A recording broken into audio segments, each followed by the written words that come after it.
hadirat wal musyahidin wal musyahidat yang besar tak panggil gelar, yang tak bergelar tak sebut nama.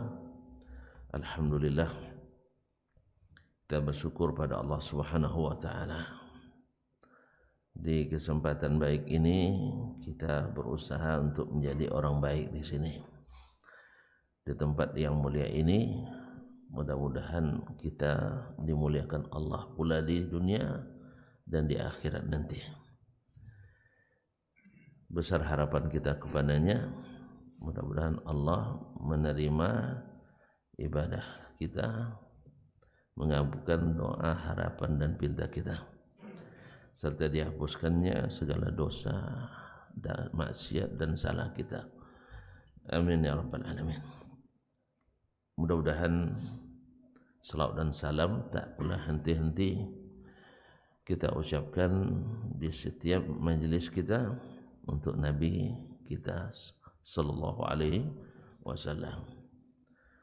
Mudah-mudahan salawat dan salam itu berbuah manis di akhirat, di saat kita dihisab, kita diizinkan mendapatkan syafaat.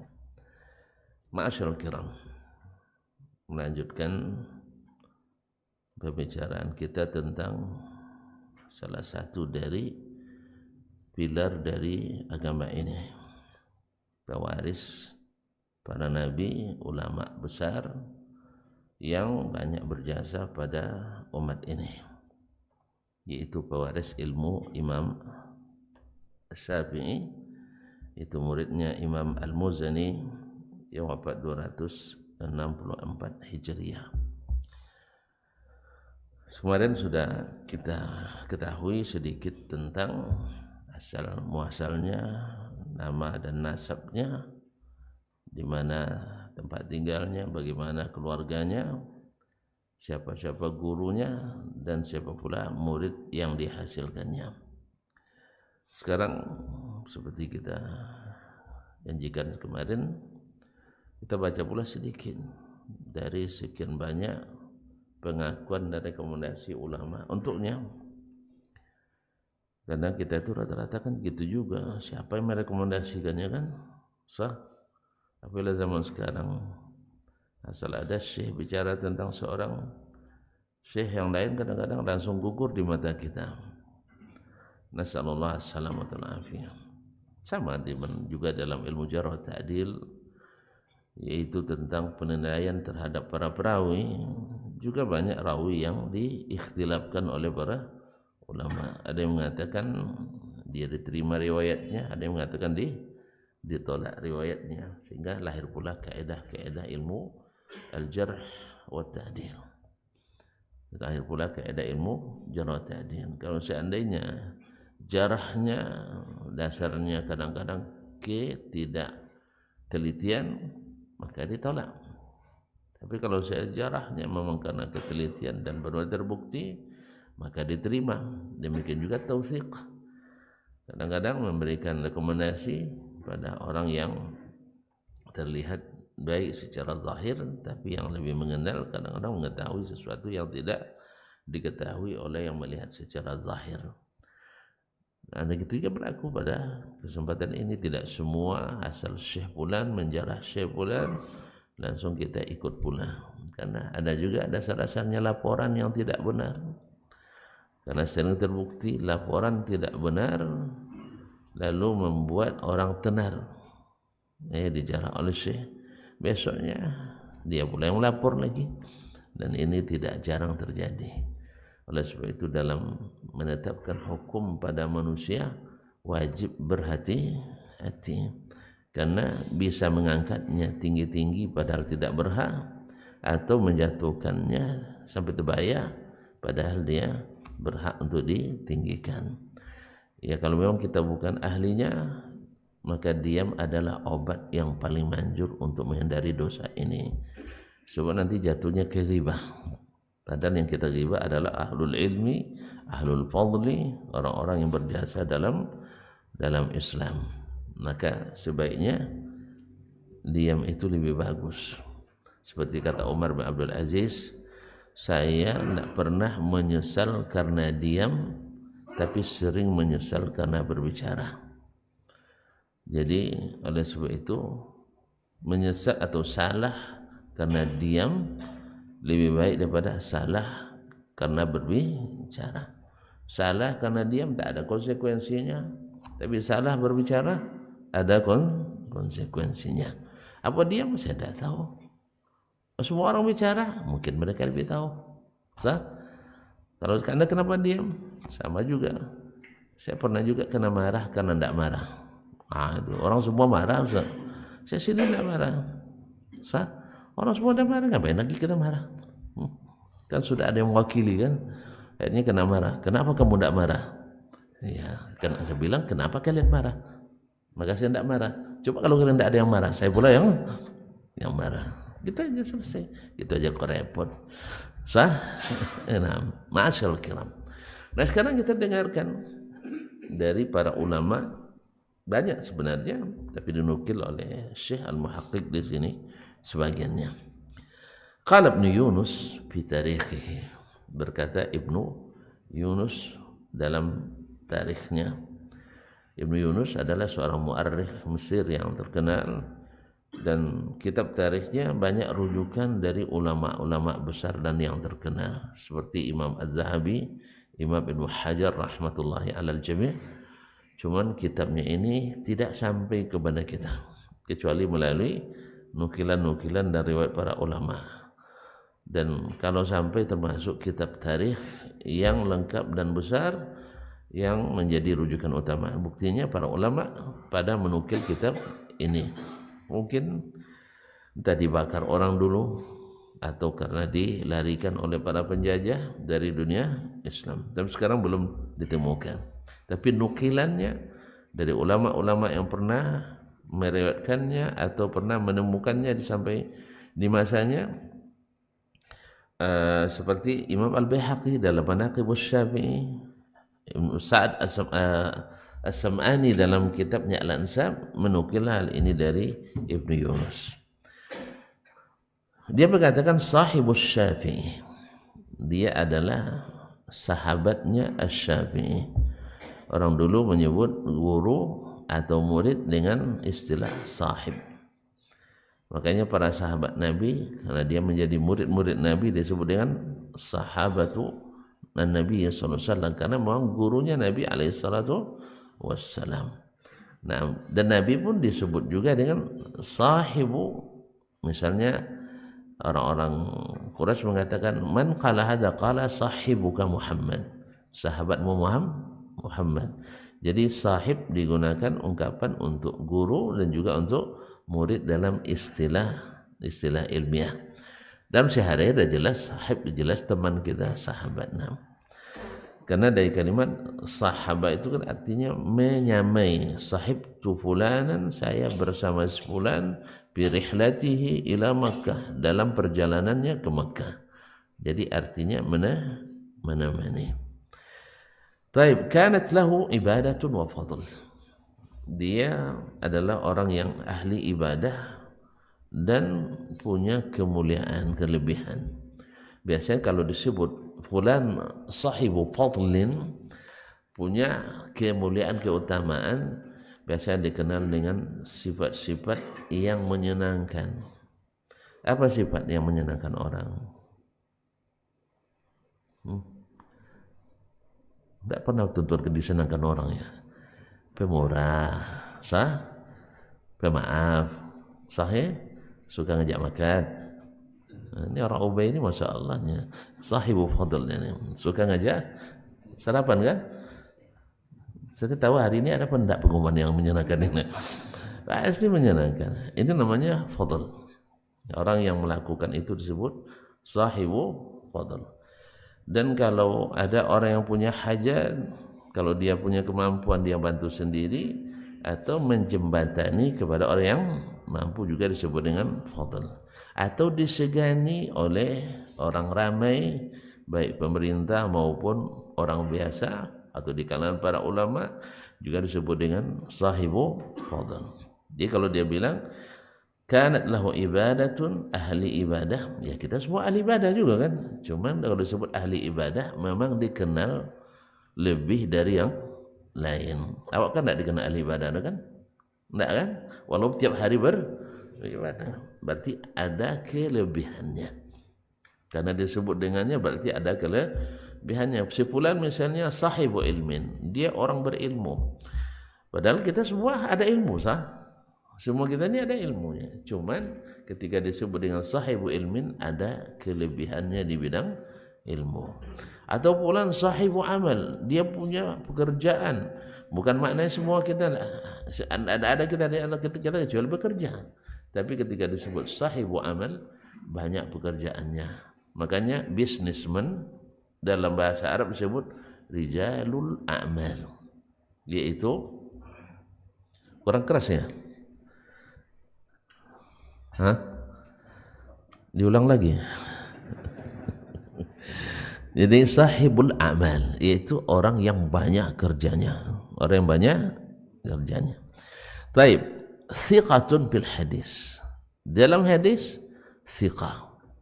Thiqah adalah seorang perawi yang mengumpulkan dua sifat. Satu, istiqamah agama dan muruahnya. Istiqamah agama dan adabnya. Yang kedua adalah sempurna dhabitnya. Sempurna dhabitnya. Apa dhabitnya? Ilmunya itu tak dilupakan, baik dengan menghafalkan atau dengan mencatatkan. Jadi dhabitnya bisa dengan menghafal atau dengan mencatat. Ketika dia dibutuhkan, langsung dari hafalannya datang. Atau kalau dia bukan seorang hafiz, tapi ketika ditanya langsung dapat dalam catatan ditemukan. Nah berarti dia dhabit. Tapi kalau dia mana catatan saya hilang tidak ketemu, berarti bukan dhabit. Atau misalnya catatannya sudah diambil orang, dirubah-rubah orang, berarti bukan dhabit. Nah orang yang thiqah itu adalah mengumpulkan dua sifat utama ini. Satu, istiqamah agamanya dan adabnya. Berarti istiqamah agamanya di atas sunnah. Sebab kalau sudah melenceng dari sunnah berarti tidak istiqamah. Karena istiqamah itu definisinya adalah mesti di atas sunnah. Apa sebab? Karena Nabi disuruh oleh Allah, fastaqim kama umirta. Istiqamahlah kamu seperti yang diperintahkan. Jadi kalau orang mengerjakan atau meyakini atau melakukan dalam agama ini tidak seperti yang diperintahkan atau tidak seperti yang dicontohkan atau lain yang disuruh, lain yang dibuat, atau dibuat juga tapi dirubah dan ditambah, berarti tidak istiqamah. Maka ahli bid'ah bukan ahlul istiqamah. Atau orang-orang yang tidak menjaga adab islami, adab yang asal, yang asasi, juga dikatakan tidak istiqamah muruahnya, marwahnya. Walaupun secara hukum fikih mungkin boleh, tetapi sebagai adab dia tidak atau dianggap kurang beradab. Secara fikih mungkin boleh saja. Misalnya kita memakai yang umum dipakai orang, tapi seorang ulama kadang tidak pantas memakai itu. Sahih? Misalnya tuan-tuan, saya pakai baju kaos oblong boleh enggak ya? Ada yang bilang haram ya. Ini berat ini. Tapi kalau saya datang ceramah pakai kaos oblong, tidak pakai peci, menurut tuan-tuan gimana? Hah? Apa jangan? Gimana? Bukan haram yang saya lakukan, tapi tuan-tuan sudah mulai membuat catatan sah. Besok, nah gitu lagi kan? Udah bau Ustaz. Kan itu. Jadi ada yang halal tapi dianggap kurang pantas. Sahih, dia halal tapi kurang pantas. Yang memberi penilaian itu adalah bukan orang satu orang, enggak. Tapi penilaian itu boleh dikatakan merata. Makan sambil berdiri halal apa haram? Nah, halal. Tapi walaupun tidak dianjurkan, sah. Buktinya kalau sempat tuan-tuan tengok Ustaz Dasman makan sambil berjalan, sah, dan tidak ada ininya, bukan di tempat yang mengharuskan, sah. Itu kondisi normal lah. Selapang ini dunia ini masih juga berjalan kan itu. Kecuali di musim haji, tuan-tuan sedang melontar jumroh kan, itu makan berjalan tentu tak ada uzurnya, tidak mungkin makan duduk ditabrak orang kita disuruh duduk orang kan. Mungkin awak lapar tidak tahan lagi, sah. Nak minum sambil jongkok, dilindas orang. Kalau itu lain hal. Ini tidak dalam kondisi normal. Sambil ngajar misalnya depan kelas, ambil minum sambil berdiri. Bagi masyarakat umum, seseorang yang dituakan atau ditinggikan sedahan, didahulukan selangkah, itu kurang pantas. Ini namanya istiqamah. Muru'ahnya tidak istiqamah. Ya. Saya pernah di sebuah acara, ya, di panel, diskusi panel, profesor agama 7 di depan tuh, masya Allah, jurusan agama 7, tapi tidak di sini ya, nanti tertuduh pula yang di kampus kami, tidak, di tempat lain. Nah, jangan ditanya di mananya, ya, jangan tanya di mananya, tapi yang pernah saya hadirkan siapa? Banyak saya hadirkan. Masya Allah, dari 7 yang istiqamah minum kiri 5. Istiqamah minum kiri. Artinya dari awal sampai berakhirnya, sampai dia turun dari meja itu, 5 istiqamah minum kiri. 1 alhamdulillah istiqamah minum kanan. Yang 1 kadang kiri, kadang istrinya aktif dua-duanya. Kanan aktif, kiri aktif. Begitulah. Jadi saya pikir ini barangkali termasuk yang muru'ahnya tidak, ya kan, artinya contoh nyata. Saya kan orang hadis, jadi langsung ini yang namanya di antara contoh muru'ah yang tidak istiqamah. Berarti kena di adalahnya. Haram minum kiri? Masa enggak haram lah, syaitan minum kiri katanya. Cuman masuk dosa besar, dosa kecil. Dosa kecil kan, tapi ini sangat berarti. Sebab apa? Dilakukan oleh orang-orang yang mengerti, orang-orang yang berilmu, orang-orang yang harusnya jadi teladan. Tapi kalau seandainya yang melakukan itu, mohon maaf, orang-orang yang tidak menisbatkan diri pada agama, tidak menjadi contoh bagi orang, bapak preman rumahnya kan, biasa orang kan itu kan. Orang tidak masalah itu, tapi kalau sudah yang seperti ini jadi catatan negatif bagi orang. Itu yang dimaksud dengan rusak adalahnya. Nah, jadi orang thiqah bil hadis adalah yang diterima agamanya, istiqamah bukan di atas bid'ah, kemudian muru'ahnya selamat, tidak tampil menurut hal-hal yang dianggap negatif oleh masyarakat secara umum. Merasa secara umum yang tentu saja ini masyarakat yang juga muru'ahnya masih terjaga. Ya enggak? Kan ada masyarakat enggak ada marwah lagi kan, bini orang disiumnya juga kan biasa. Kan ada enggak? Kan ada masyarakat yang masya Allah bini orang dia kadang dipersilakan pula sama suaminya, tuh duduk sama si disuruh istri orang tuh tempat dia boleh duduk. Bagi mereka itu biasa. Ini enggak jadi. Ini tidak jadi patokan kita, karena ini muru'ahnya sudah rusak.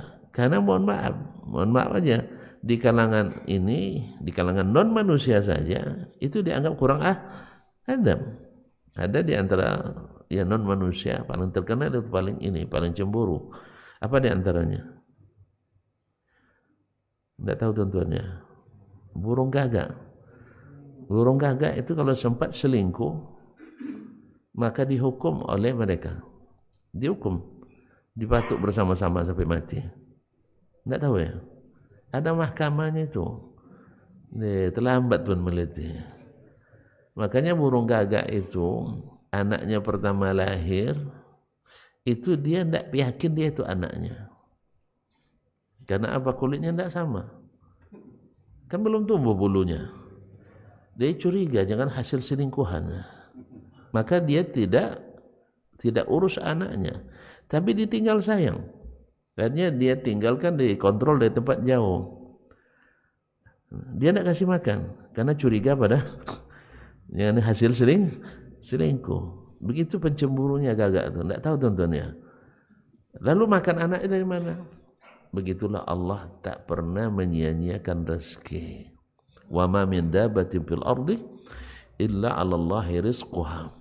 Tidak ada belatang melata pun di permukaan bumi kecuali Allah jamin rezekinya. Ibunya tak peduli, tapi Allah tetap peduli. Allah ciptakan pula jenis ulat yang suka main di sarang gagak. Terus ulatnya yang datang, dan ulat itulah yang jadi konsumsi anak-anak gagak itu sampai bulunya tumbuh hitam kembali, baru percaya ibunya, ternyata kalian anak ibu rupanya. Itu kenapa? Karena memang mereka jenis binatang yang sangat pencemburu. Nah, tapi yang memang tidak ada cemburu sama sekali itu adalah B1 B2. Hah? B2 ya? Hati-hati, jangan coba-coba. Nanti jadi pindah sifat itu pada kita. Hati-hati, jangan ya. Jangan. Ya, ada kawan salah masuk kan. Ini salah masuk. Nah, sambil musafir tengoknya BPK kan, Badan Pemeriksa Keuangan gitu. Tidak tahu dia. Lagipun di kedai itu dulu pedagang muslim mungkin masih ada kalimat bismillahnya. Ini kawan cerita langsung. Rupanya setelah makan, ya orang lapar tentu, sambal paling enak itu kan lapar kan. Makan biasa aja dia. Habis itu pas mau tamu minta kuah, dia bilang B1 apa 2 Pak katanya. Baru dia tahu. Astagfirullah.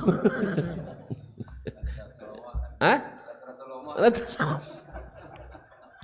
Astagfirullah, tidak sengaja ya sengaja tidak mau, langsung muntah dia.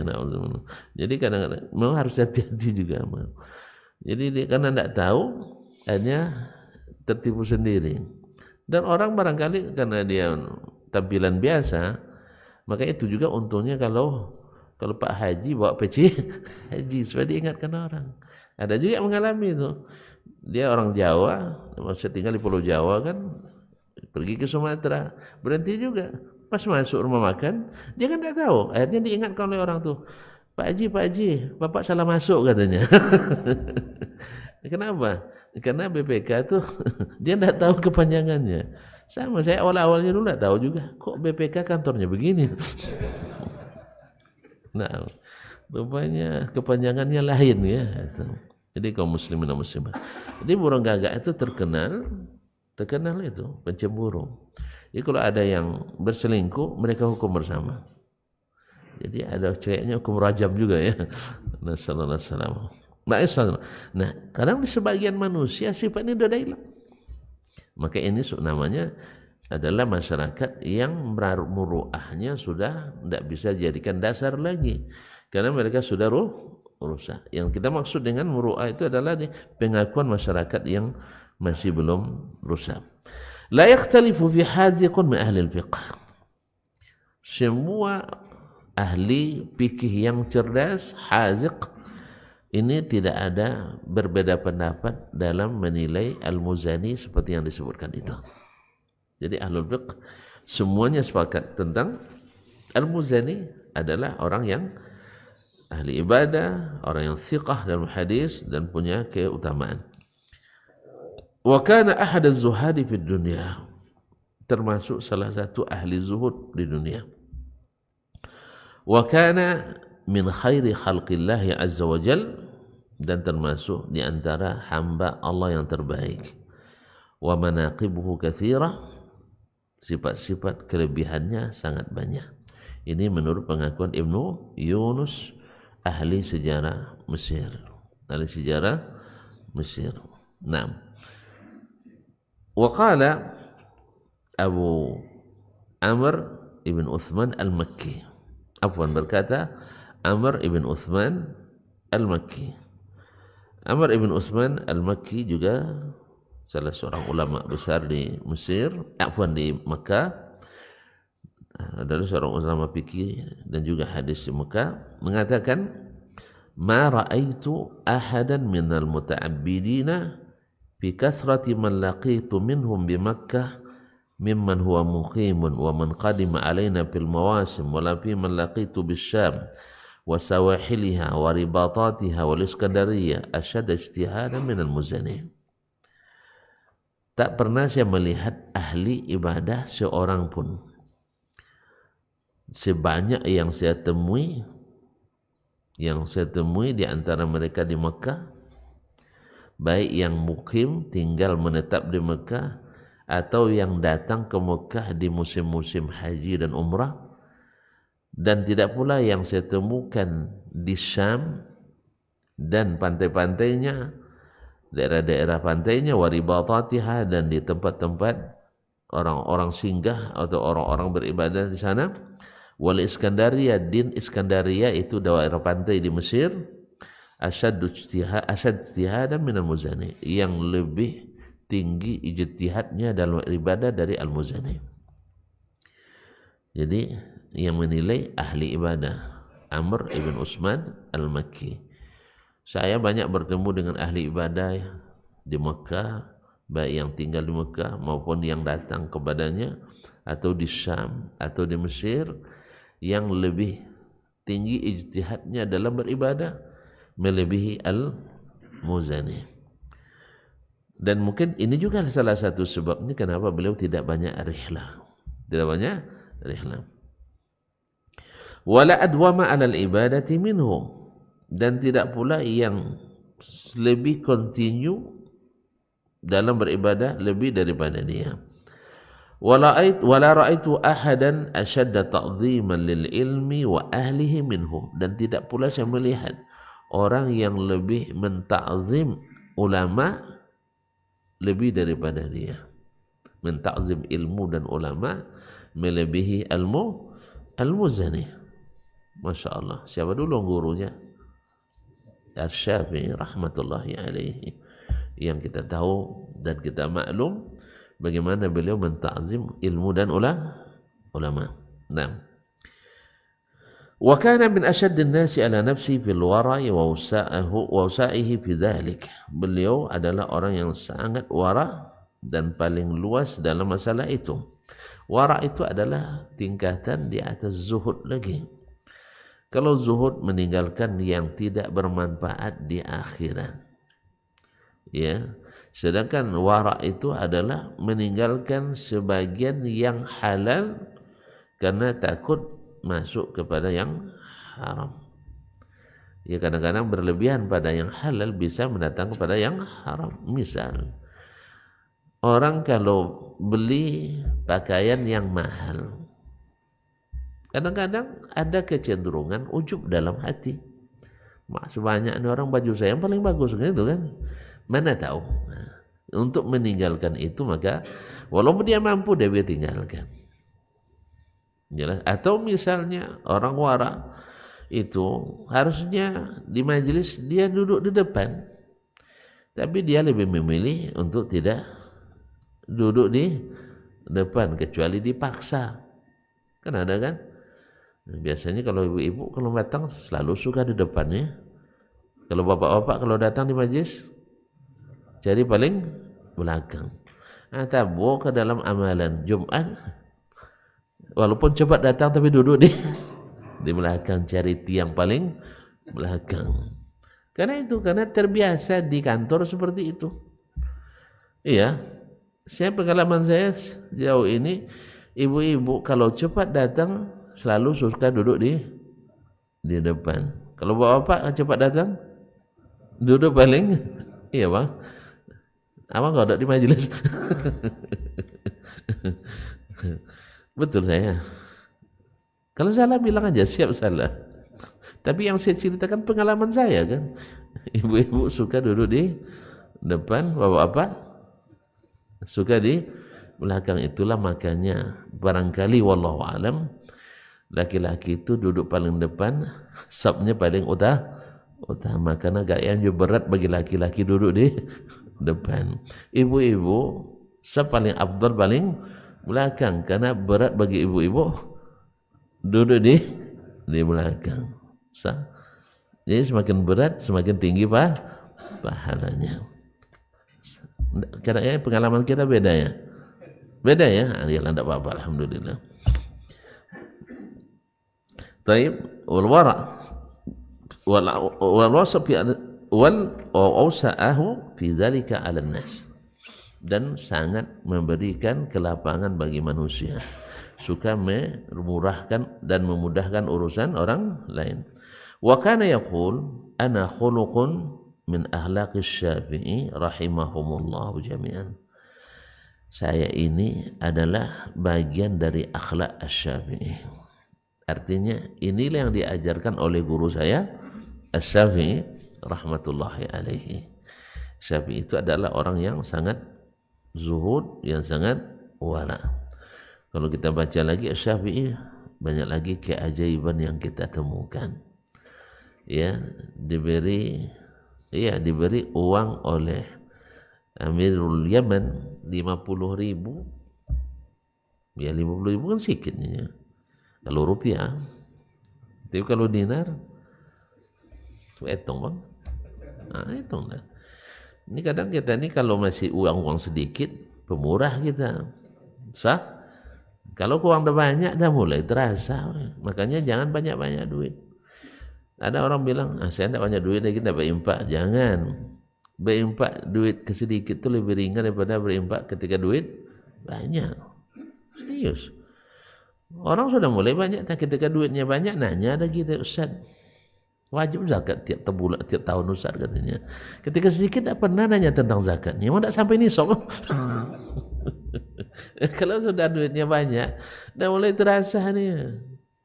Dan ada orang kaya lama tidak bayar zakat, dipanggil Ustaz. Tolong hitung zakat, saya dah mulai sadar dia kan. Akhirnya hitung zakatnya senilai seekor inopa. Inopa satu apa? Satu ekor kan? Kan muannas itu. Hah? Satu ekor kan? Satu ekor inopa. Misi anak bujangnya apa? Itu hanya tuh bahasa satu ekor inopa tuh katanya kan. Sekitar berapa inopa sekarang? 400 juta ya. Akhirnya mulai ragu lagi. Ustaz, nah besok lah Ustaz saya telepon lagi katanya. Awak Ustaz lah panik ngitung. Besok lah panggil lagi. Ini kan dari las kan. Jadi las. Akhirnya alhamdulillah sampai sekarang belum ditelepon-telepon. Sudah berlaku 20 tahun yang lalu. Makanya jangan banyak-banyak nyimpan duit. Berat. Jadi nunggu-nunggu banyak duit. Nah, cerita. Berapa tadi bang? 50.000 dikali 1 dinar berapa? 4,2 gram emas. Lah lama tak boleh emas bang. Hah? Kalau saya memang dah lama tak boleh. Hah? 1 gram berapa? 2 juta? 1 emas? Tidak, 1 on. 1 awat, 1 on. 1 gram. Berapa? 2 juta. Mak, berarti kali 8 juta lebih ya? Hitung 8 juta aja ya? Wih, 400.000. Berapa tuh bang? 400.000. Hah? 400 miliar? Wah, banyak ya? Nah, sebelum beliau sampai di Mekah, dari Yaman dekat nih Yaman kayak Mekah kan. Sebelum masuk ke Mekah, dia buat kemah di Zituwa, tempat Nabi dulu pernah berhenti di situ kalau haji. Lalu dia dipanggil seluruh Ahlul Bait, keluarga Nabi SAW yang di Mekah. Maka dia bagikan semuanya sehingga tersisa baginya hanya lebih kurang 50 saja. Dari 50.000. Kalau kita dapat 50.000, kasih semua kawan 5.000, bagilah semua banyak. Itu udah banyak tuh 5.000. Dari 50.000 bagi 5 saja, bukan 50, 5. Kan ada kan sebagian, Masya Allah, ajak kawan pergi 2 hari, 2 orang, habis itu kasih 50.000 bagi berduanya. Kan ada sebagian kan, padahal mungkin dia 2 hari dapat sekian-sekian kan, Masya Allah, tapi dikasih 50.000 berdua. Lumayan tuh. Itu cerita pula tentang Imam Asy-Syafi'i rahmatullahi alaihi. Imam Syafi'i begini. Jadi dari 50.000 dihadiahkan semuanya, kan hadiah untuk Ahlul Bait, kan hadiah bukan sedekah. Karena dia dapat hadiah juga tadi. Hadiah dari apa? Karena beliau melarikan diri. Karena apa? Dikejar oleh jabatan tinggi. Jabatan apa? Jadi ketua Mahkamah Agung. Dicari oleh Khalifah Harun Ar-Rasyid untuk diangkat jadi ketua Mahkamah Agung. Dari Baghdad lari ke Kufa, dikejar sama intelijen, terdeteksi ada di Kufa, akhirnya lari lagi ke Basra, lari ke Makkah, lari Madinah, habis itu lari ke Makkah, dikejar terus, akhirnya lari ke Yaman. Di Yaman waktu itu gubernurnya dari Ahlul Bait, dari Ahlul Bait, yaitu keluarga Nabi alaihi salatu wassalam.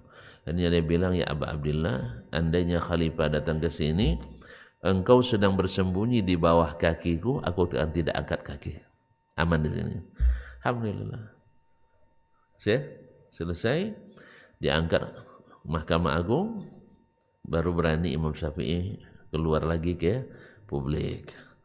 Dan akhirnya yang pertama dia lakukan adalah menuju Mekah, tempat yang terbaik kan untuk umrah, dan dihadiahi oleh gubernur apa tadi, Yaman tadi berapa tadi, 50.000. Saya lupa apa dinar apa dirham, yang jelas kan banyak tuh. Dirham pun banyak ya Bang ya. Perak berapa? 50.000 perak berapa gram per gram? Ini kan 50.000, satu dirham itu 2,5 gram, 2,5 gram, 125.000 gram. Syekh, berapa 1 gram perak? Anggap 50.000 aja lah ya. Anggap 50.000. Lumayan juga lah. 250.000. Hah? Banyak ya? 6 miliar 250 juta. Kalau kita mampu aja berikan 250 juta dari 6 miliar, itu luar biasa hebatnya kita itu. Sahih? Luar biasa. Tapi Imam Syafi'i apa yang dilakukannya? Enggak. Dari itu 6 miliar itu sisa bagi beliau hanya 50 kali 50.000, 50 kali 50 ya, 50.000 ya. Tersisa baginya hanya 2.500.000. Mampu enggak? Bilang aja enggak lah. Saya aja ngaku, masa abang enggak ngaku? Nah. Alhamdulillah kita enggak. Kalau kita paling itulah, ya 50.000 hitung 2,5% ya. kan dapat hadiah dia untuk dia, bukan untuk orang. Ini hadiah buat Imam Asy-Syafi'i. Sebab apa? Dia lari dari gaji besar, akhirnya dapat hadiah besar. Sah? Begitulah para ulama. Nah, makanya wajar Imam Al-Muzani bilang, ana khuluqun min akhlaqis Syafi'i. Hanya saya sebagian kecil dari akhlak Asy-Syafi'i. Sebagian kecil, satu dari sekian besar akhlak Imam Asy-Syafi'i rahmatullahi alaihi. Wa qala Abu Sa'id As-Sukkari, Ibnu Sukkari, berkata Imam Abu Sa'id Ibnu Sukkari, ra'aitul muzaniyya wa ma ra'aitu abada lillahi minhu wa la atqana lil fiqhi min. Saya melihat Al-Muzani, saya tidak pernah melihat seseorang yang lebih ahli ibadah daripadanya. Artinya saking banyaknya ibadahnya. Wala atqana lil fiqh minhu, dan tidak pula lebih mutqin, lebih profesional, lebih ahli di fikih melebihi dia. Ini kan ada jarang-jarang nih kaum muslimin. Pada umumnya orang yang ahli ibadah, pada umumnya mereka lalai dalam ilmu. Tapi ini enggak. Jadi sebenarnya antara ibadah dengan ilmu itu sebenarnya mudah bagi yang dimudahkan Allah baginya. Mudah bagi yang dimudahkan Allah baginya. Termasuklah al-muzani. Itu pada umumnya orang-orang saleh ahli ibadah itu mereka melupakan ilmu, seperti yang datang kepada Imam Malik, ahli ibadah Madinah, Abu Abdullah al-Madani. Dia menasihati Imam Malik, Malik, kamu ini tiap hari berinteraksi dengan orang, kapan lagi kamu beribadah? Gitu ya, sibuk aja ngurus orang belajar, orang minta fatwa, orang konsultasi. Itulah kerja Imam Malik sehari-hari. Di mana? Di Masjid Nabawi. Bagi ahli ibadah, ini abi dibaca itu kok juajinya kan ya? Nah, kan ada dulu istri ustad dulu, udah lama ini cerita. Pas masjid pergi ceramah, hilang payung. Baru marah-marah istri itu, dia cuma nari juga di pasajid. Dikira suaminya menari, artinya bacito aja di masjid itu, lebih gitu, lebih kurang.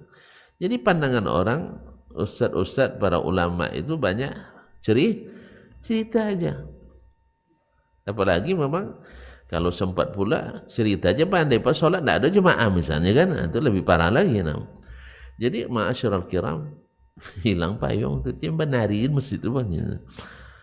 Nah, jadi seorang ahli ibadah itu wallahu alam melihat Imam Malik ini termasuk orang lalai. Padahal kita kalau tahu sendiri kan gurunya Imam Syafi'i ini.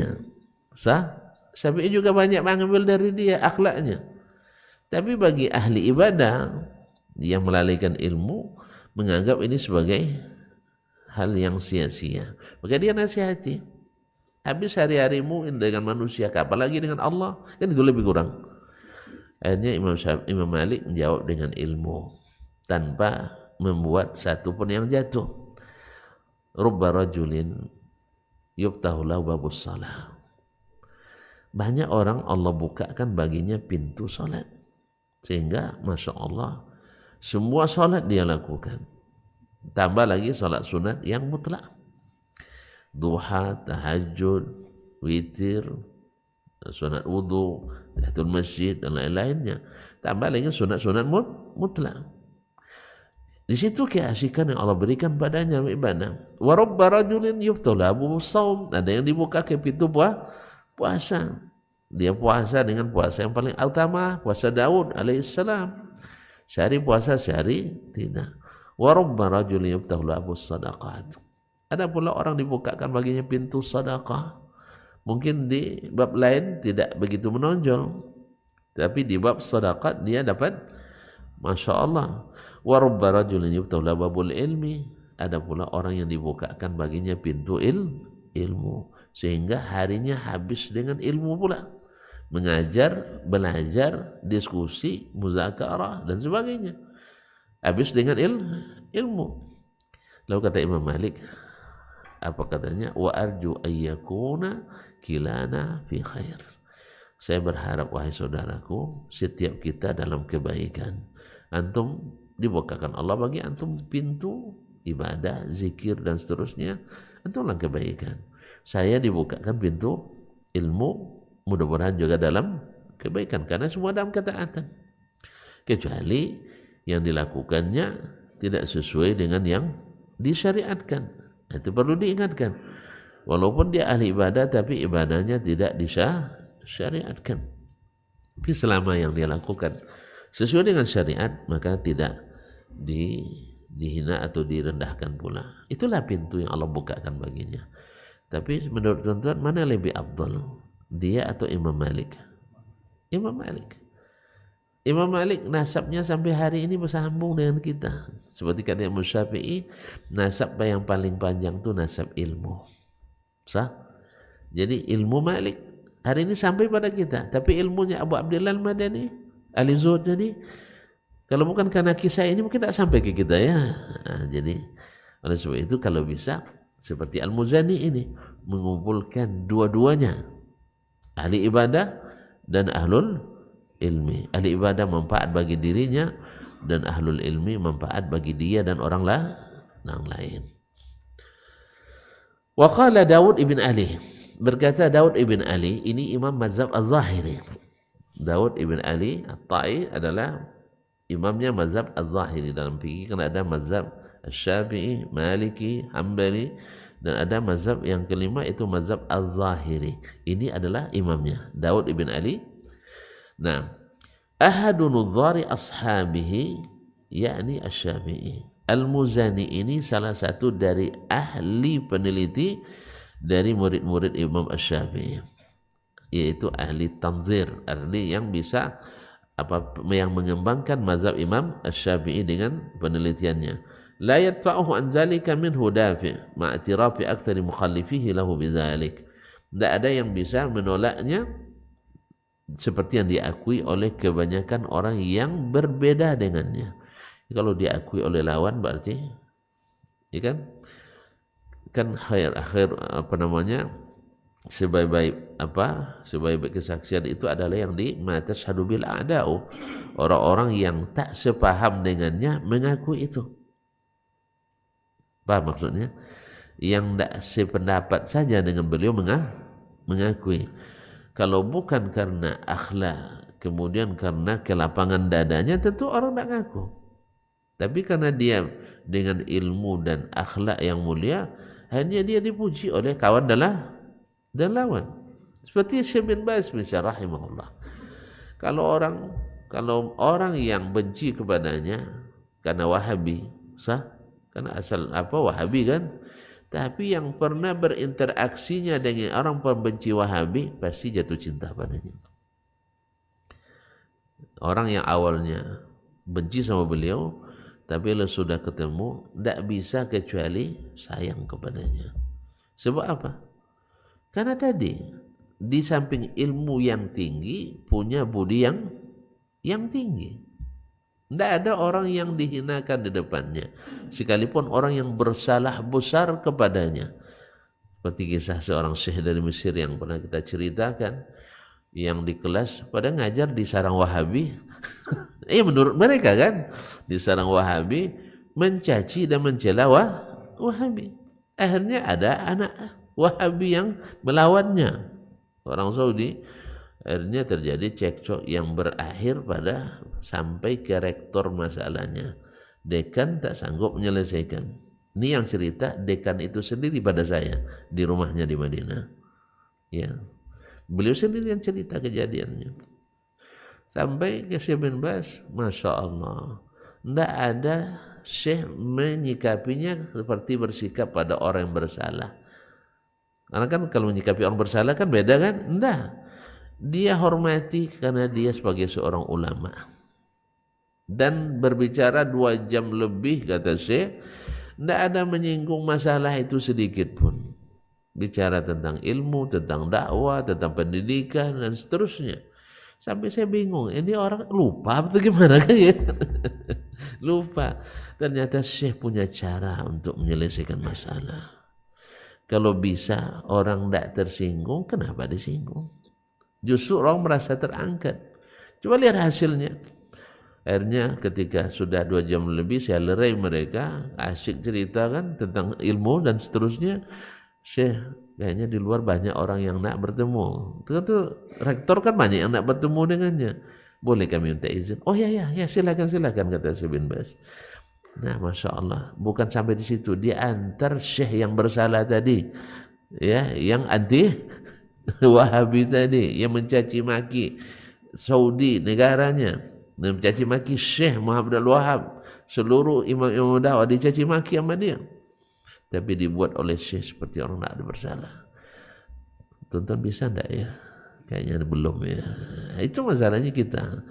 Ya, belum lagi salah kawan awak seiring aja dijingkang juga kadang.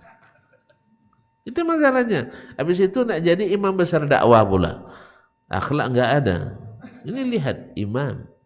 Imam patut dikatakan imam. Diantar sampai ke mobilnya, menjelang masuk mobil itulah dikusuk punggungnya. Awak kalau kena kusuk punggung, walaupun dah tua, sah? Kira-kira kalau kena kusuk punggung kita sama orang atasan kita, gimana rasanya? Sampai dinginnya ke hati je. Tidak percaya, cobalah bikin salah, tapi cari atasan yang baik gitu. Ya, jangan kena tampar pula nanti kan. Nah, kalau digosok pengusir, maklumlah anak-anak muda kan mahasiswa tadi masalahnya. Anak muda itu kan semangatnya berlebihan. Tentu kita yang tua-tua lah yang harus menahan. Lihat saya, kita yang tua-tua yang harus menahan, memaafkan. Malu anak muda mendapatkan perlakuan seperti itu. Coba lihat, baru ditutup pintu mobil, ya, Syekh buta nih, diantarnya pula Syekh itu, orang yang bersalah tuh. Padahal dia sudah ketakutan sebenarnya. Sebelum bertemu Syekh dah dibungkus kainnya, dikemas, mau siap-siap dipulangkan ke negerinya ke Mesir. Tapi yang terdapat justru kontrak tidak disinggung-singgung, kesalahan tidak disinggung-singgung. Justru seolah-olah Syekh menyalahkan anak muda tadi kan? Sah? Masya Allah. Baru tutup pintu mobil, bawa seluruh kitab Wahabi itu ke sini katanya. Saya baca. Rupanya selama ini belum pernah dibaca. Itulah masalahnya. Akhirnya dengan izin Allah menjadi salah satu doa, menjadi dai Wahabi besar di Mesir setelahnya. Ini akhlak Syekh. Siapa mengajarkan itu? Rasulullah sallallahu alaihi wasallam. Jadi ulama-ulama besar seperti itulah yang harus kita ikuti. Bukan sikap-sikap sebagian kita yang kecil-kecil ini yang masih emosi. Sah? Jangankan lawan, kawan aja belum bisa kita memakluminya. Sesama kawan, seiring sejalan, semanhat, sekeyakinan, belum bisa saling memahami, belum bisa saling mengakui, belum bisa saling memaafkan. Nasallallahu alaihi afiyah. Jadi kayaknya kita belum lulus ujian ya Ustaz. Kita belum lulus ujian. Doakan aja lah. Mudah-mudahan semakin dewasa, semakin Allah berikan hikmah. Nasallallahu alaihi wasallam. Inilah siapa tadi? Al-Muzani rahmatullahi alaihi diakui oleh lawan yang tidak sepaham dengannya. Gitu juga dulu gurunya Imam Asy-Syafi'i rahimahullah. Seluruh orang yang berdebat dengannya kecuali ahli hawa. Tahu ahli hawa? Yang pengikut hawa nafsu, ini tidak bisa. Walaupun sebaik apapun kita kepadanya, tetap saja dia memusuhi kita. Tapi kalau yang mencari kebenaran, ahlus sunnah, walaupun tak sepaham, dia akan mengakui Imam Asy-Syafi'i rahmatullahi alaih. Jadi kalau ada yang membenci Syekh bin Baz, itu karena ahli hawa pada umumnya, bukan ahli sunnah. Atau memang tadilah kebencian yang sudah mendarah daging karena belum bertemu langsung dengan beliau rahmatullahi alaih. Wa qala al-Abbadi, berkata al-Abbadi, kana zahidan aliman jadilan. Dia itu adalah seorang ahli zuhud yang alim dan ahli pula berdebat. Sekali lagi gurunya Asy-Syafi'i. Hasan al-kalam bin nadar. Kalau bicara sangat sistematis dan bagus dalam berlogika. Mardiyat tariqah, cara dan sistemnya diakui. Rasyid al-maqal, perkataannya selalu diberikan kebenaran. Sadid al-fi'al, dan perbuatannya pun dibimbing dalam kebenaran. Wa qala Ibnu Abdul Bar, berkata Imam Ibnu Abdul Bar, alimul Maghrib, ulama di bagian barat dunia Islam dari Spanyol, kana faqihan aliman. Al-Muzani adalah seorang ahli fikih dan ulama, rajihal ma'rifah, ilmu pengetahuannya sangat banyak, jalil al-qadri, sangat dihormati, jalil al-qadri bin nadar, sangat dihormati dalam ilmu logika, maksudnya ilmu fikih. Arifan biwujuhil kalam wal jadal, sangat mengetahui seluk-beluk ilmu kalam dan berdebat.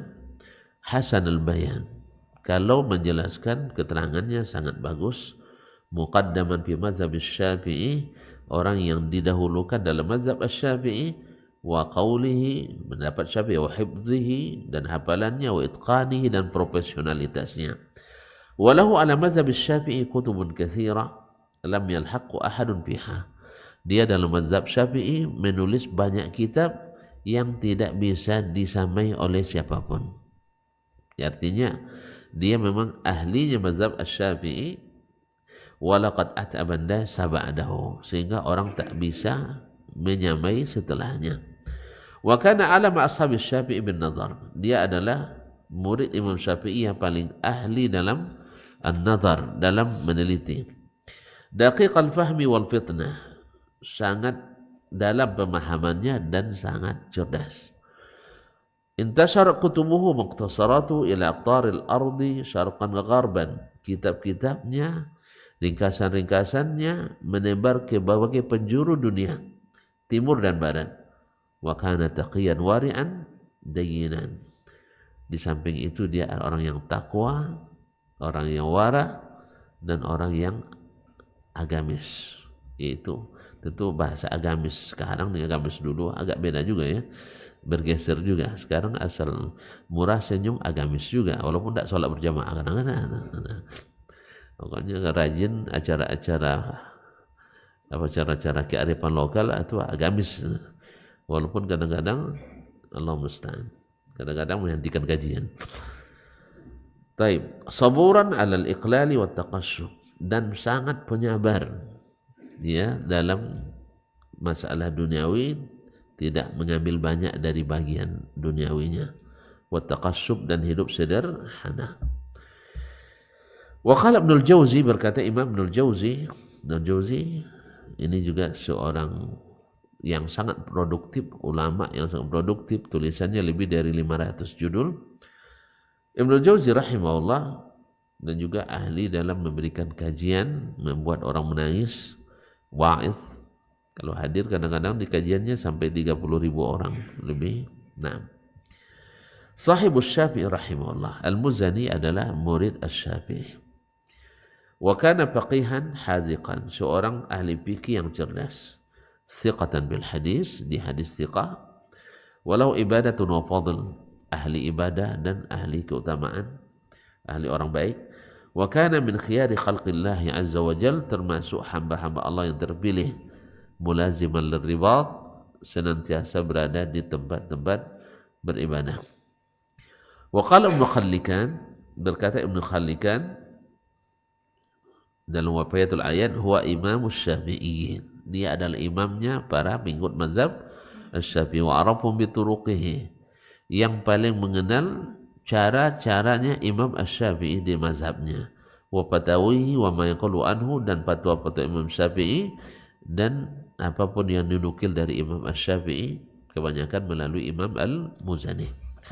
Wa qala Az-Zahabi, berkata Imam Az-Zahabi rahimahullah, yaitu penulis kitab Syiar Alamin Nubala, Tarikhul Islam dan lain-lainnya, murid Syekhul Islam Taimiyah, Al-Imamul Allamah, seorang imam dan yang sangat tinggi ilmunya, faqihul millah, ahli fikih agama, alamuz zuhad, sebagai simbol orang-orang zuhud. Wa qala Subki, berkata Subki, penulis kitab Tabaqatus Syafi'iyah, Al-Imamul Jalil, imam yang mulia, Nasirul Mazhab, pembela mazhab, ini mazhab Syafi'i, wa madru sama'ihi, dan seperti bulan purnama di langit mazhab Syafi'i. Kana jabala ilmin, dia adalah gunungnya ilmu, munaziran mihjajan, ahli bermunazarah, berdebat dan berdialog. Zahidan wari'an, ahli zuhud dan ahli wara', mutaqallilan minad dunya, yaitu tidak mengambil dari dunia kecuali sedikit. Mujabad dakwah, doanya mustajab. Wa qala Al-Isnawi, berkata Al-Isnawi, seorang imam mazhab Syafi'i juga, penulis kitab Al-Ihkam, kana imaman wari'an zahidan, dia adalah imam yang wara' dan zuhud, mujabad dakwah, doanya biasanya makbul, mutaqallilan minad dunya, tidak banyak mengambil dari dunia. Wa kana mu'azziman atau mu'azzam dan bain ashabi Syafi'i, termasuk yang ditakzim di antara pengikut mazhab Asy-Syafi'i atau di antara murid-murid Imam Asy-Syafi'i. Ini pengakuan dan rekomendasi sebagian ulama tentang Imam Al-Muzani rahimahullah ta'ala. Dan secara tersirat sebenarnya sudah kita lihat tadi bahwa dia itu adalah pemimpin atau imamnya dalam mazhab dalam fikih, khususnya fikih Syafi'i rahmatullahi alaihi. Makanya Ibnu Yunus tadi mengatakan la yakhtalifu bi hadhiqun min ahli al-fiqh, tidak ada orang yang cerdas dari ahli fikih yang ikhtilaf bahwa dia adalah ahli dan imam dalam mazhab Syafi'i. Dan berkata Imam Ibnul Jauzi, wa kana faqihan haziqan, seorang ahli fikih yang cerdas. Demikian pula disebut oleh Imam Az-Zahabi, kana ra'san fil fiqh, dia adalah ibaratnya dalam fikih itu kepala, itu bagian kepala. Kalau kita bagian kepala dari kita adalah bagian yang paling dimuliakan, maka tidak boleh pegang kepala semua gitu ya. Sah? Kalau Arab enggak, kalau Arab dicium kepalanya. Kalau kita kayaknya kaki yang paling berharga, sekarang banyak yang cium kaki. Sahih? Nah, kalau padahal yang paling berharga adalah kepala. Sampai dikenal pula ar-ra'sul lir-rais, yaitu kepala untuk kepala juga. Sah? Makanya kepala kambing untuk buaya kan. Nah, kepala ikan kan kalau kita kepala lebih mahal, kalau ikan enggak ya. Nah, asalnya kepala lebih berharga, tapi kita hidup di zaman kaki lebih berharga. Makanya kaki CR7 lebih mahal daripada kepala Pak Habibie. Sah? Mana lebih mahal? Kaki Ronaldo daripada kepala Pak Habibie? Kaki Ronaldo. Kayaknya memang kita di zaman kaki lebih berharga daripada, sehingga banyak pula yang mencium kaki. Nah, sehingga dijadikan alasan bahwa itu dibolehkan. Saya katakan ada memang hadis tentang dibolehkannya, tapi dua-duanya setelah pelajari hadis dhaif. Ada kejadian Imam Muslim dengan Imam Al-Bukhari, tapi riwayat yang sahih juga, beliau hanya mencium keningnya. Tapi dia mengatakan biarkan saya mencium kaki, tapi wallahu alam yang sabit itu juga hanya mencium keningnya. Andai pun sabit, itu hanya kejadian yang sangat jarang. Buktinya para sahabat tidak pernah merutinkan bercium kaki Nabi.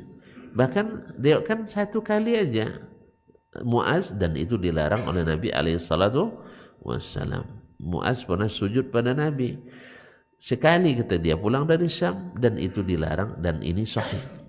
Tentang Nabi melarang adalah sahih. Sedang ada yang melakukan, ya hadisnya dhaif.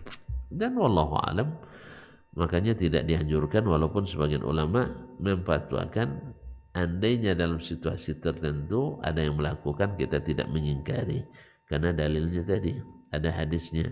Cuma karena kita sudah tahu dalilnya tidak sahih, maka kita ingkari. Yang kedua, andainya sahih tidak menjadi tradisi yang dirutinkan. Karena kalau dirutinkan, ini melanggar apa yang ada di zaman Nabi dan para sahabat, bahkan para ulama. Andainya memang betul bagus, Imam Muslim, kalau ternyata paling-paling sekali itu saja, selebihnya enggak ada. Dan ulama-ulama yang lain yang lebih hebat, misalnya tidak pernah mereka murid-muridnya merangkak dan mencium kakinya. Akhirnya balik kembali kepada asal, Nabi melarang seseorang sujud pada manusia. Itu kok asalnya. Tapi kalau seandainya yang melakukan, ya kita katakan ada dalilnya, iya, tapi dalilnya Anda tidak sahih. Dan kedua, andai sahih, tidak dijadikan sebagai ritual yang diharuskan dan dilakukan secara berkesinambungan. Menghormati guru wajib, iya, tapi mengkultuskan guru haram. Mengkultuskan dilarang. Oleh sebab itu hormatilah dengan cara yang wajar, sebagaimana dulu sahabat menghormati Nabi alaihissalatu wassalam. Wallahu ta'ala alam. Nah, sampai sini lah dulu ya. Jangan semua diborong sekarang, karena kalau diborongan nanti hilangnya borongan juga. Dah, Yang jelas kita sudah nyaman bahwa Al-Muzani bukan ulama kaleng-kaleng kan gitu ya. Supaya nanti ketika dia bicara kan maksud saya kan seperti saya bilang di awal kemarin, banyak orang bilang yang mengakui Allah di atas itu, misalnya itu kalau ada di mazhab Syafi'i ulama kaleng katanya, termasuk Subki yang kita nukil tadi, yang menyanjung Imam Al-Muzani, yang ikut, semuanya ikut mazhab Asy'ari. Yang tidak ikut mazhab Asy'ari itu ulama tidak terpandang dalam mazhab Syafi'i. Maka kita bawakan ini, pahamnya, untuk menjawab tuduhan dan fitnah itu. Dan masih banyak ulama-ulama mazhab. Kalau Ibnu Mibrad dalam kitab Ijtima' Juz sudah Syakir menyebutkan tidak kurang dari 500 ulama besar mazhab yang tidak menerima akidah Asy'ari, yang menolak banyak ayat, menolak banyak hadis, dan akan melanggar ijma'nya as-salaf. Jelas? Ya sudah kita buktikan, karena kita dalam kondisi tertuduh, dituduh bahwa kita ini akidahnya aneh-aneh sama dengan Yahudi kadang. Nah, bahkan terbaru saya dengar kemarin video seorang ustadz terkenal juga yang baru viral juga, dia bilang yang meyakini Allah di atas bukan orang Islam. Katanya Wahabi yang suka ngabirkan, ini ngabir kapan enggak ya? Yang meyakini Allah di atas aras bukan orang Islam, karena orang Islam wajib berkeyakinan Allah tidak bertempat katanya. Ini kalimat mengkafirkan apa tidak? Bang, siapa yang dikafirkan? Abang. Iya, karena abang meyakini Allah di atas aras. Ini keyakinan orang non muslim, berarti kita ini dianggap non muslim. Maka jangan heran kalau kita nak bangun masjid dihalangi karena non. Katanya Wahabi yang suka mengabirkan, ternyata Asy'ari juga suka mengabirkan. Lagi itu sama-samanya apa dia bahaya pula, sama bahayanya. Asy'ari bahaya, Maturidi bahaya, Wahabi tidak bahaya. Buktinya kalau Wahabi suka bangun masjid, kalau Asy'ari suka halangi masjid. Allah musta'an. Nah, jadi yang berbahaya sebenarnya bukan Wahabi. Wahabi tidak pernah melarang bangun masjid, tidak pernah menghentikan kajian di masjid. Kalau Asy'ari, banyak. Ia menyebabkan menebar fitnah bahwasanya ini masjid bukan milik orang kan katanya bukan keyakinan orang Islam. Makanya hati-hati kalau cara rekam digital ini berbahaya. Dan disebar orang. Jadi keyakinan orang Islam Allah tidak bertempat. Apa dalilnya? Hadis palsu. Sedangkan yang meyakini Allah di atas aras, dalilnya Al-Quran, hadis-hadis sahih, ijma' sahabat, ijma' imam yang 4, dianggap keyakinan orang non muslim. Jadi kalau disebut keyakinan orang bukan Islam, berarti kita ini sudah dikafirkannya. Ya mudah-mudahan dia cabut kembali lah ucapannya ya. Ini bukan satu orang, banyak ini. Ya banyak, dalam 2 pekan ini sudah baca beberapa orang. Ya. Lewat aja di beranda saya tentu saya dengarkan. Cuman saya tidak semangat untuk di medsos, ya untuk ini kan. Mudah-mudahan menarik sendiri ucapannya. Karena selama ini mereka bilang yang suka mengkafirkan adalah Wahabi. Yang berbahaya adalah Wahabi. Sampai ada rapat di masjid, ya, mikrofon luarnya dinonaktifkan. Apabila aktif, kita sedang membahas Wahabi, ternyata musuh yang paling berbahaya itulah adalah Wahabi. Subhanallah. Padahal orang Wahabi itu pernah saya tanya, ya dubesnya, bagaimana hubungan antara Indonesia dengan Arab Saudi. Awalnya dia berduduk, akhirnya berdiri dia dibuka. Mislah ini bagian kebesarannya. Ini pertanyaan penting. Sebab ini saya tanya, saya tanya juga dulu ke Dubes Indonesia untuk Arab Saudi. Nah, beliau menjawab, andainya katanya dada kami dibelah, lalu dibuka hati kami, di situ ada daftar cinta, maka nama pertama di situ adalah Indonesia. Itu dia bilang. Saya tidak tahu apakah pernyataan politik atau normatif, tapi dia jelaskan kenapa Indonesia. Karena Indonesia adalah negeri dengan penduduk muslim terbesar. Yang kedua, orang Indonesia ini baik-baik, bagus-bagus. Satu-satunya negeri yang Islam masuk tanpa penentangan adalah Indonesia. Berarti orang Indonesia ini orang yang baik-baik hati. Saking baik hatinya, orang bikin bandara di negeri sendiri tidak tahu.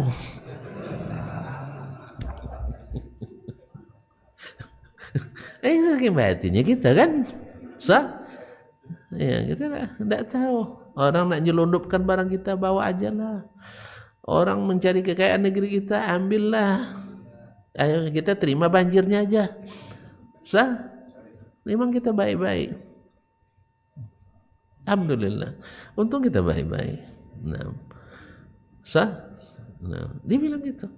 Cuman sepertinya cinta kami bertepuk sebelah tangan. Itu masalahnya. Makanya kalau Indonesia minta, coba lihat, datang Presiden Amerika, datang Presiden Prancis, datang Presiden Perdana Menteri Inggris, dan raja-raja lain. Setahu saya tidak pernah Raja Arab Saudi mengosongkan sebuah istananya untuk dipakai oleh pemerintah yang berkunjung, kecuali Presiden Indonesia. Itu Pak Jokowi ketika berkunjung ke Arab Saudi, istana Raja di Jeddah dikosongkan dari pejabatnya, disediakan untuk pejabat Indonesia di situ. Selama beliau di Arab Saudi, pernah ada seperti itu? Tidak ada, hanya Presiden Indonesia. Habis itu tuan-tuan permasalahkan pula ijazahnya. Janganlah diukur. Ya subhanallah. Habis itu tuan-tuan, orang menghormati presiden kita justru main cari-cari kesalahannya. Lihat saya. Dan sebaliknya ketika raja yang datang ke sini, dia tahu kita banyak utang. Oleh sebab itu kalian tidak usah repot-repot menyambut. Dia bawa 7 pesawat kargo untuk membawa seluruh peralatan yang dibutuhkan. Dah, aman kan? Sampai tangga pesawat pun dibawa dari sana. Nah, supaya Indonesia tidak banyak mengeluarkan biaya. Mereka memaklumi kalian banyak utang. Banyak utang. Sayangnya utang itu pada orang yang ngambil kekayaan kita juga. Kita memang orang baik, tetaplah dengan kebaikannya. Jadi jangan bawa permusuhan-permusuhan beragama ini.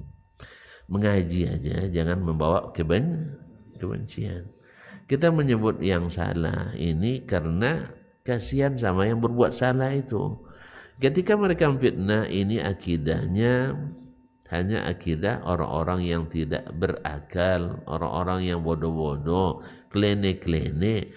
Itulah sebabnya kita jawab dengan ilmu, bukan dijawab dengan kekerasan, bukan dengan memfitnah, bukan dengan mengkafirkan. Jelas? Kita jawab, nih murid langsung Imam Asy-Syafi'i. Supaya jangan dibilang lagi nanti. Sebab yang mengatakan itu juga salah satu imam besar dan mazhab Syafi'i. Cuman fanatik buta itu yang bikin masalah, membuat dia buta hati, sehingga memungkiri banyak-banyak yang jelas-jelas. Itu yang masalah. Paham? Ya bilang aja sudah kan, biar selesai. Nah, di luar sudah terang. Oleh sebab itu kita tutuplah. Wabillahi taufiq wal hidayah. Terima kasih dan mohon maaf. Sampai jumpa kembali. Wassalamualaikum warahmatullahi wabarakatuh.